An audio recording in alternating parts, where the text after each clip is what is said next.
With all the day's breaking news, WMC Action News 5 Weekend starts now. Coming up on WMC Action News 5 Weekend, a man has now been arrested after an MPD officer was hit in a car accident. We will explain why it took so long for him to be arrested and the plans on a funeral. Plus, more calls for New York Governor Andrew Cuomo to resign after accusations of sexual assault have come to surface. And with the CDC listing new guidelines for Americans that are vaccinated, Memphis could come out with a new health directive soon. We will explain what is in the new health directive and how and when it could be released. We start off your news this morning with breaking news. A woman was found dead this morning after a fatal stabbing in Frazier. The officers responded to the 3300 block of Denver Street for a wounding call just after 2 a.m. A woman was found stabbed to death when police arrived. A man is now being questioned. According to the preliminary information from MPD, this appears to be a domestic violence incident. Also breaking, Memphis police are investigating after a Friday night shooting took place in East Memphis. Officers responded to the 2700 block of Getwell around 10 p.m. after reports of a shooting, and when they arrived, one male was suffering from an apparent gunshot wound, police said. He was transported to Regional 1 Hospital in critical condition. There is currently no information on a suspect.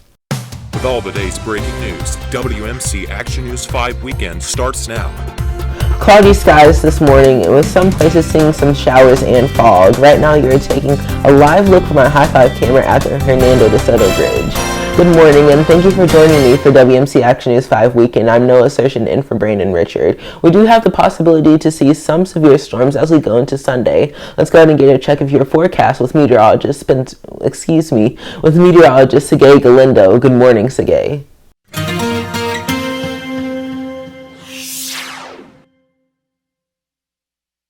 Across the area. A lot of the showers that we're seeing now, they're going to move out over the next hour. But if you have early morning plans, be prepared. Let's check out First Alert Doppler 5 radar because you can see most of it is along and north of I-40, and it's mainly just the form of some light rain. But we do have one little pocket of some heavy to moderate rain in Crittenden County in eastern Arkansas.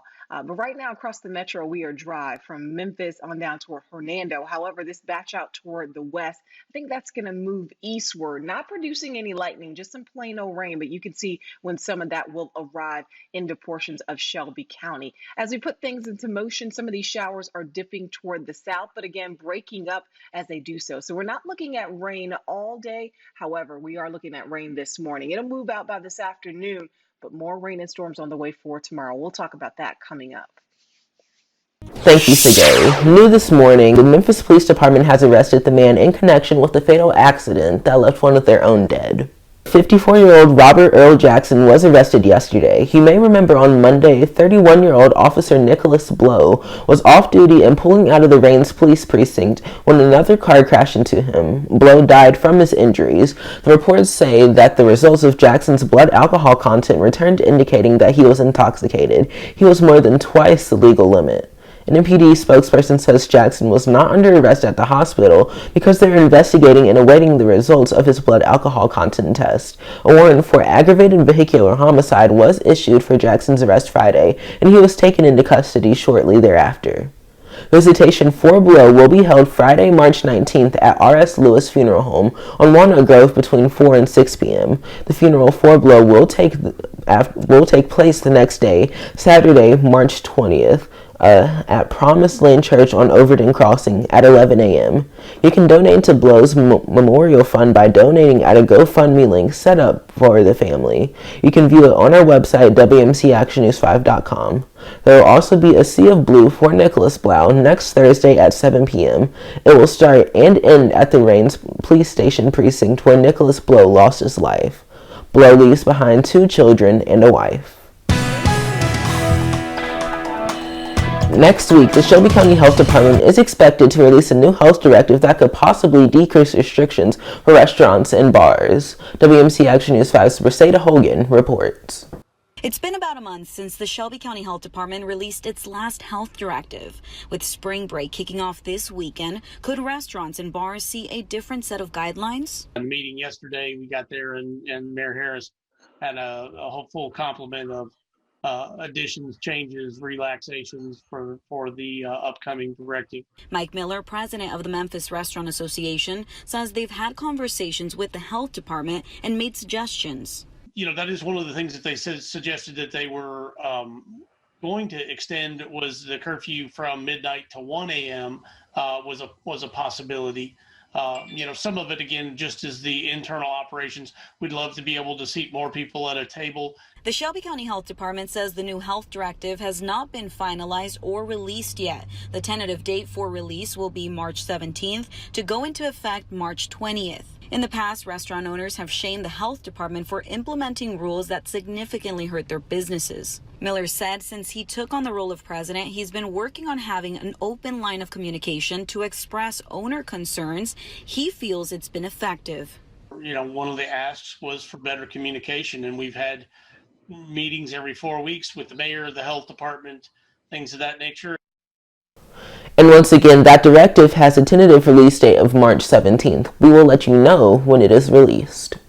Some much-needed relief is coming to Mississippians in the light of the COVID-19 pandemic. This comes after President Joe Biden signed the $1.9 trillion COVID relief package.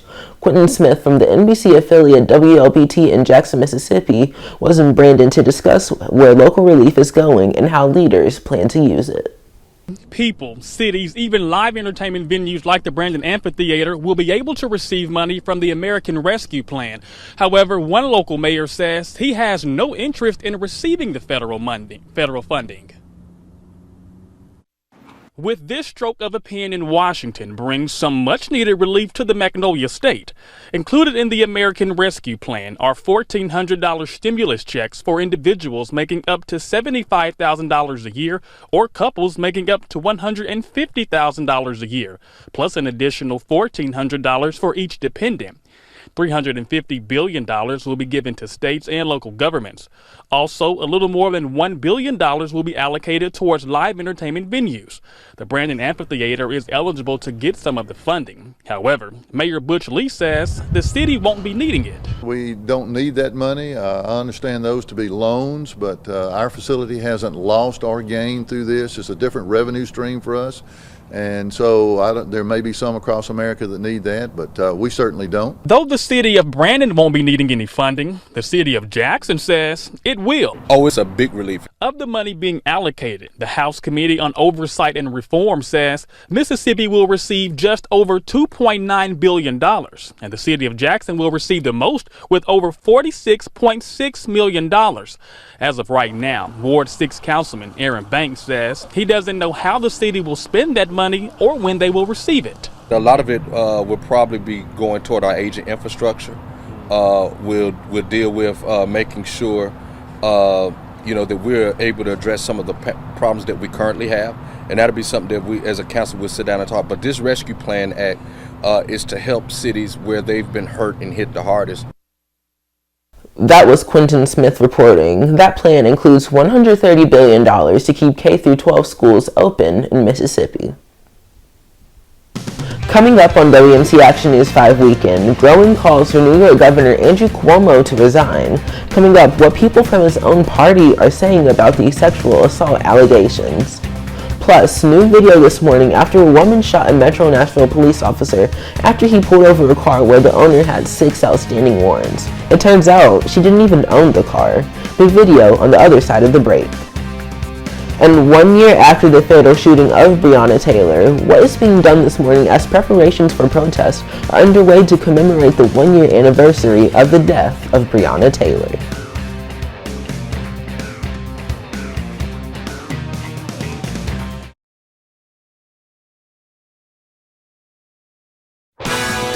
All today's breaking news. WMC Action News 5 starts now.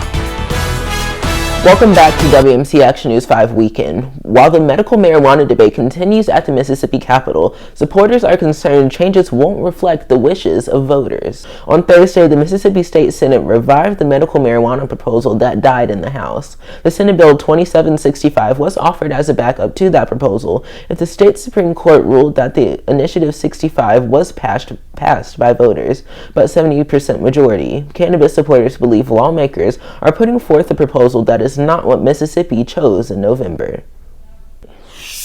Here's the latest this Saturday morning. New York Governor Andrew Cuomo is slamming cancel culture and rejecting growing calls for his resignation as another accuser comes forward revealing accusations of sexual assault.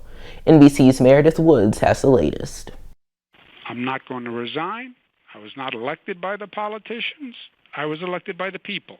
New York Governor Andrew Cuomo refusing to resign despite growing calls for him to step down. People know the difference between playing politics, bowing to cancel culture, and the truth. Cuomo now facing harassment and sexual assault accusations from multiple women. New York Magazine reports the latest accuser is a former staffer who accuses Cuomo of repeatedly berating her and making suggestive remarks about her looks. Cuomo continues to deny all accusations against him. I have not had a sexual relationship that was inappropriate, period. A majority of New York State congressional Democrats are now calling for Cuomo's resignation. And Senate Majority Leader Chuck Schumer and New York Senator Kirsten Gillibrand have joined the calls for the governor's resignation, saying in a joint statement, quote, "It is clear that Governor Cuomo has lost the confidence of his governing partners and the people of New York." President Joe Biden has yet to weigh in on whether or not he thinks Cuomo should resign. There also is an independent investigation that is ongoing, of course, in the state with subpoena power overseen by the Attorney General, and he certainly supports that moving forward. I'm Meredith Wood reporting. New video this morning on a deadly officer-involved shooting. Let's go to Nashville, where a police officer is out of surgery after he was shot by a woman that he pulled over. The woman died at the hospital. We now have body camera footage of what happened during the shooting, and we want to warn you that some viewers may find this video disturbing. Step out. Ma'am, put the gun down. Put the gun down. 23 shots fired. Shots fired. 10-4, 13, keep at that code 3.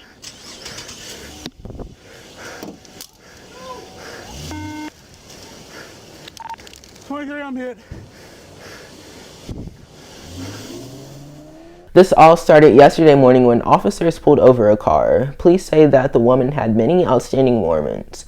Police identified her as Nika Nicole Herbert. She wasn't the owner but was driving the vehicle. Police say that the officer searched the car, then she shot him. He shot back, and that is when you see her drive away. Herbert was found inside the wrecked car. She has been taken to the hospital where she later died.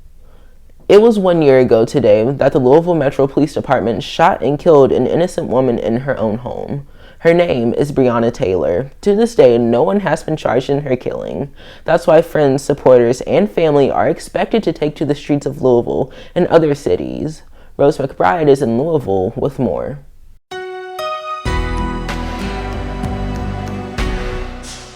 We are at the corner of 5th and Jefferson, and there's barricades up here.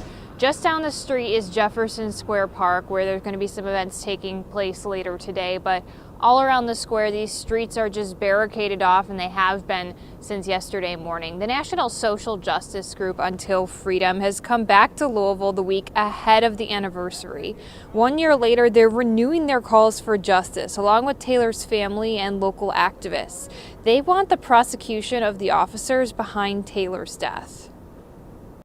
You've seen us stand, you've seen us gather, march, protest, cry. It's crazy how long it's been.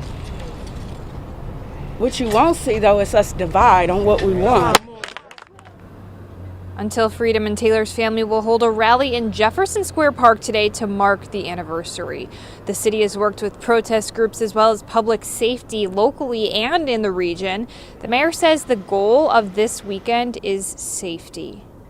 We're prepared for the full square and area to be involved for marches, whatever we want to do, or whatever needs to be done. We're going to accommodate First Amendment rights. What Mayor Fisher said they do not want to see is any destruction of property or injury to anyone. The city wants to work with everyone to make sure that doesn't happen. Today's rally begins at 1 o'clock in Jefferson Square Park. There's going to be a memorial and a march. And then at 4:30, the Breonna Taylor Foundation is sponsoring a meal. The Minneapolis City Council approved a $27 million civil settlement for the family of George Floyd, the biggest pretrial award following a deadly police encounter in the United States. The timing of the settlement may be designed to calm down protesters as the trial of Derrick Chauvin is underway. Remember, Chauvin is the officer charged in Floyd's death. Chauvin has not pled guilty. NBC's Gabe Gutierrez reports. Justice for George Floyd. Right after the historic settlement, George Floyd's family kneeled in prayer in the neighborhood where he died. What does this mean for the Floyd family? It's just a step closer to justice. The Minneapolis City Council unanimously approved the $27 million civil settlement, the biggest pretrial award following a deadly police encounter in the U.S. They cared about George Floyd's life, and his life matters, and that Black lives matter. Attorneys for the 4 ex-police officers in the Floyd civil case did not respond to requests for comment about the settlement. It tops the $12 million payout the city of Louisville awarded the family of Breonna Taylor after she died a year ago today. They say stand back, we say fight back. Its timing is unusual, but it may be designed to calm protesters as the murder trial of Derrick Chauvin gets underway. They could have settled 8 months ago, but they chose not to. 7 of 14 jurors have now been seated, and opening statements are about 2 weeks away. Chauvin is the former officer who was charged with second-degree murder and manslaughter in Floyd's death last May. He's pleaded not guilty, and his defense team says Floyd's drug use contributed to his death. This week, a judge added another charge of third-degree murder. So, while celebrating the civil settlement, Floyd's family is now calling for a conviction. The way that people all across the world have paid tributes to him, I never thought in America that my brother would be on a stage like this. The settlement also includes a $500,000 for the neighborhood where Floyd died. It remains closed off to traffic as the criminal trial unfolds here at this heavily fortified courthouse. A Tennessee woman was caught in Mississippi for trafficking a minor has now been sentenced to 9 years in prison. 22-year-old Tyra Latrice Clarkland, co-defendant Courtney Trammell Louie were actively involved with sex trafficking of a minor they brought from Tennessee to Jackson. According to the U.S. Attorney's Office for the Southern District of Mississippi, the minor was forced to perform commercial sex acts with men for money at various hotels in January 2018. The minor was rescued by Jackson police from a locked apartment on Bailey Avenue. Louie was sentenced in June 2019 to over 11 years for his involvement. Clark and Louie pled guilty in August of 2018. The FBI, the Jackson Police Department, and the Mississippi Attorney General's Office jointly investigated the case. Light showers this morning and fog, but severe weather is on the horizon for tomorrow and later this week. Let's go ahead and go to meteorologist Sergey Galindo with a look at our first alert forecast. Hey there, Sergey.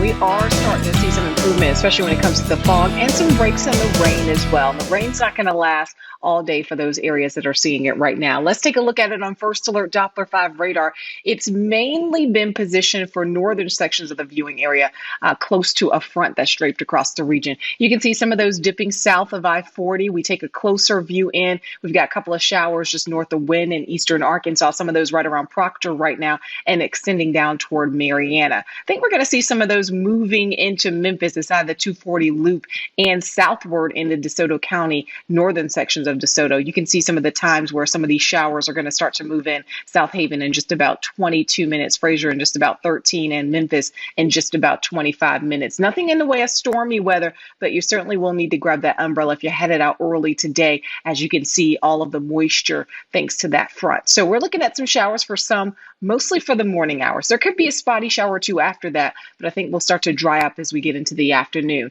Don't forget to spring forward tonight. I know we're all losing an hour of sleep, right? And we have the potential for some storms possible tomorrow. Let's talk about today and when we start to see the rain moving out. You can see by the afternoon, a lot of that starts to taper off. As I mentioned, there still could be a spotty shower, but nothing widespread like what we're seeing right now. By 7 o'clock, dry. And as we head into tonight, again, a stray shower possible, but nothing widespread. Here's how things look right now in Olive Branch. Temperatures in the upper 50s, mid 50s in Blytheville and Covington, a little bit cooler where you're seeing showers and more clouds, and 58 degrees in Memphis. As we go through the day today, again, we'll keep it at about a 20% chance for some showers through about 3 o'clock. I think as we head into tonight, again, will be a lot drier. Down to 61 degrees tonight. And here comes tomorrow. We are looking at that threat for some strong to severe storms, really right along the leading edge of a line that could develop. The main threat will be some heavy rain. Wind gusts will be possible as well. That tornado threat on the low end, but something, of course, we'll keep an eye on. As we go through Futurecast tomorrow, most of Sunday is going to be dry. You can see 7 o'clock in the morning dry. We had around 5 o'clock we are dry. But here comes that line of showers and thunderstorms along that front that's going to move through by Sunday night. And it will press across the area through the morning hours on Monday. After that, we're going to be on to some drier conditions. So not raining all day on Monday, mostly early in the day. So as we go into Monday, a 40% chance early. We see some sunshine in the afternoon. We are dry on Tuesday, still keeping it mild, but keeping a close eye on Wednesday because we could see another round of strong to severe storms. We'll keep you up to date on that. Thank you, Sigay. Stay tuned for our What's Trending segment after the break. We'll be back in a moment.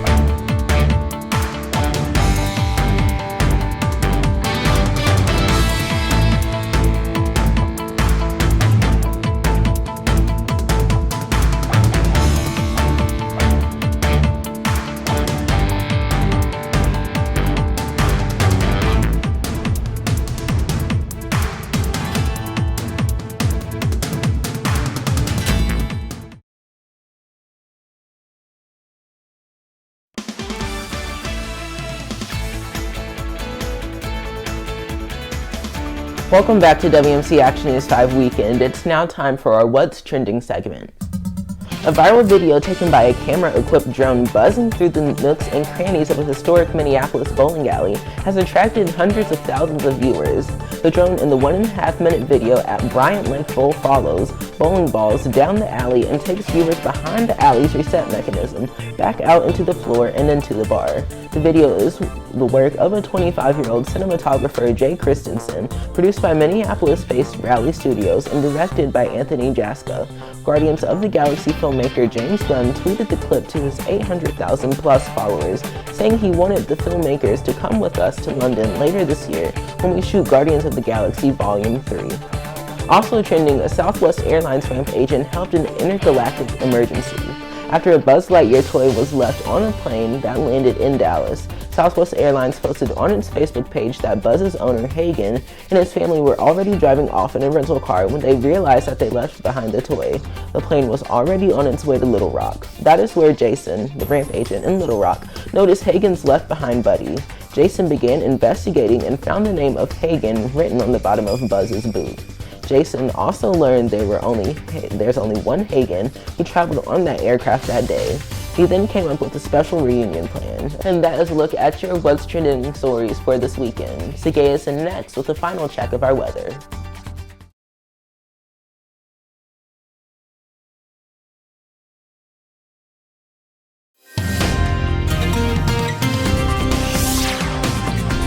Well, we have some showers this morning, which I think will give way to just clouds this afternoon. We may see some breaks in the clouds, but if we don't, temperatures will end up around 70 versus 74 if we get some breaks. I'm optimistic that we may see some sunshine. Tonight, dry, but tomorrow we will see, again, a lot more clouds throughout the day. Rain and thunderstorms will arrive by Sunday night. Some of those could be on the strong to severe side, so we're watching that very closely. Download our weather app if you don't already have it. It's a way you can stay in touch and stay up to date. Back to you.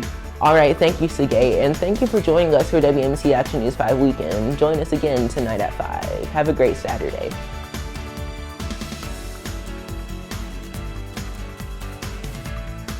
Stream WMC Action News 5 for free on WMCActionNews5.com, Roku, and Amazon Fire TV.